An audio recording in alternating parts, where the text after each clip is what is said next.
এতিয়া ধৰি লওক বাহিৰৰ পৰা বিহাৰৰ পৰা মানুহ আহি আমাৰ অসমত চেলুন খুলি পইচা লুটি বিহাৰলৈ লৈ যায়।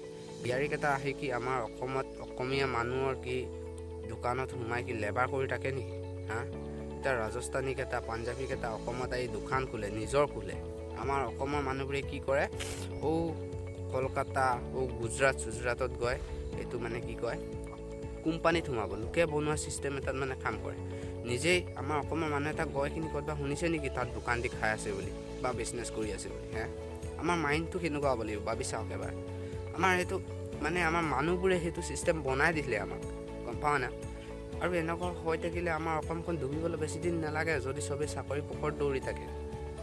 গাইজ জানেনে, আজিৰ দিনত মানে আমাৰ অসমৰ 90% ল'ৰা ছোৱালীয়ে চাকৰি পকৰত দৌৰি আছে। কিন্তু আজিৰ দিনত চাকৰি পোৱাটো ইমান টান কিয় হৈ গৈছে আগৰ দিনতকৈ? যদি নাজানে ভিডিঅ'টো ষ্টাৰ্ট কৰোঁ। আজিৰ ভিডিঅ'টো মানে সম্পূৰ্ণকৈ জানি 1950-1960 চন মানত আগতে কি আছিল গাইজ, চাকৰি মানে এক্সাম নহয়, মেণ্টৰি হওক এইবিলাকত মানে তোৰ মানে ফিজিকেল ফিট থাকিলে মানে আপোনাক ঘৰৰ পৰা টানি লৈ গৈছিল। মানে ঘৰৰ পৰা নহয় মানে ক'ৰবাত লাইন চাইন দৌৰিব দিয়ে আৰু চাই আৰু মানে লৈ মানে। আজিৰ দিনত কিন্তু মানে চাকৰিটো ইমান পোৱা কিয় টান হৈছে? কাৰণ আগৰ মানুহবিলাকে চাকৰিত মানে ইমান ইম্পৰ্টেণ্ট নিদিয়ে চাকৰিটো। সেইটো কাৰণে মানে চৰকাৰে চাকৰিটো কৰিব লাগিব। এতিয়া চৰকাৰকতো মানুহ লাগে, এতিয়া চবতে থাকিব লাগিব মানুহ। এতিয়া মানে আগত চৰকাৰে কি কৰিছিলে, মানুহবিলাকে মানে আগত চাকৰি ইমান দিয়া নিদিয়ে, কি ভাবে ঘৰত খেতি চেতি কৰি খাম। আৰু আজিকালিৰ দিনত কিন্তু চাবলৈ গ'লে মানে মানুহ এটাই মানে খেতি কৰিব নিবিচাৰে বা বিজনেছ কৰিব নিবিচাৰে। অকল অসমৰ কথা কৈছে দেই, মোক বিশেষকৈ আমাৰ চৰকাৰে জানে যে চবকে যদি চাকৰি দি দিয়ে দেশখন চলিব কেনেকৈ? এবাৰ ভাবি চাবচোন কথাটো, হয় নে নহয়? কাৰণ চৰকাৰকো মানুহ লাগে আৰু এতিয়া জানিবা চবেই চাকৰি পাই গ'ল, খেতি কোনো নকৰিব। খেতি নকৰাৰ লগে লগে মানে এতিয়া যিকোনো বস্তু হওক, চাউল হওক, যিকোনো ধান পাত হওক বা চব্জি হওক, বাহিৰৰ কাণ্ট্ৰিৰ পৰা বাহিৰৰ দেশৰ পৰা অৰ্ডাৰ কৰিব লাগিব।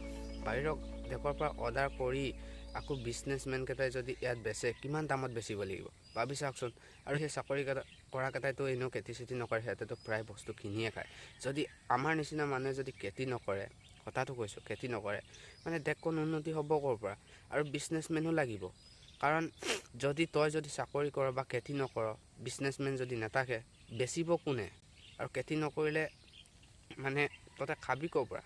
ঠিক তেনেকৈ চৰকাৰকো মানুহ লাগে, কিয় কাৰণে? দেশখন সুৰক্ষা কৰিবৰ কাৰণে।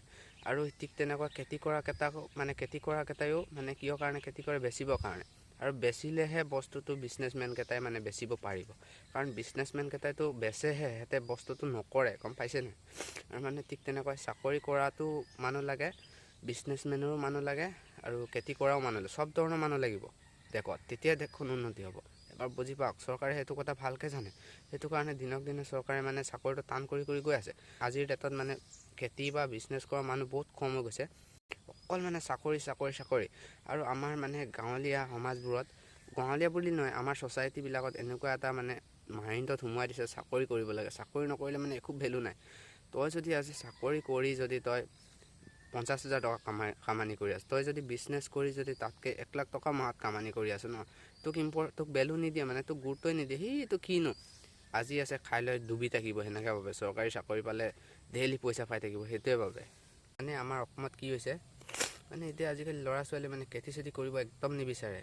আৰু বিজনেছটো কৰিবতো সেইবোৰ নিবিচাৰে, মানে এইবিলাকত কষ্ট বুলি ভাবে। আৰু চাকৰিটো পালে মানে লাইফটো ইজি আছান বুলি ভাবে। কিন্তু চৰকাৰৰ তাত গৈ কিনি চাকৰি পালেও তই কামেই কৰিব লাগিব। চৰকাৰৰ তাত গৈ তোকতো বহি থাকি পইচাটো নিদিয়ে ন।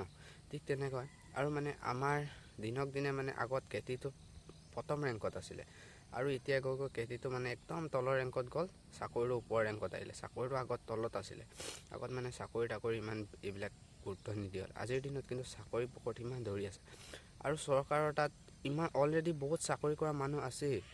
আৰু সেইটো কাৰণে মানে দিনক দিনে চাকৰিটো টান কৰি গৈ আছে। কাৰণ যদি 90% ল'ৰা ছোৱালীয়ে যদি চাকৰি পকৰত দৌৰে, 90% মানুহকতো চৰকাৰৰ তাত নালাগে, ইমানটো পষ্ট নাই। সেইটো কাৰণে দিনক দিনে চৰকাৰে মানে চাকৰিটো মানে টান কৰি গৈ আছে। নিজৰ কাম কৰিব নিবিচাৰে আজিকালি মানুহবোৰে। আমি কি চৰকাৰী চাকৰি নাপালে কি আমাৰ জীৱনটো নচলিব নেকি? জীৱনটো আৰামছে চলিব। কাৰ জীৱনটো চলা নাই? আমাৰ দেউতাহঁতেও চাকৰি নাই কৰা বা চাকৰি পোৱা নাছিলে, কিন্তু আমাৰ কি দেউতাহঁতে কি আমাক খুৱাব পৰা নাই নেকি? আমি এতিয়া বিন্দাছ খাই আছোঁ খেতি কৰি, নিজৰ খেতি কৰি। ঠিক তেনেকৈ চবেই নিজৰ কাম কৰিয়ে খাব পাৰিব। মানে এতিয়া কথাটো এনেকুৱা মানে তই চাকৰি কৰক যি কৰক কামটো কৰিবই লাগিব।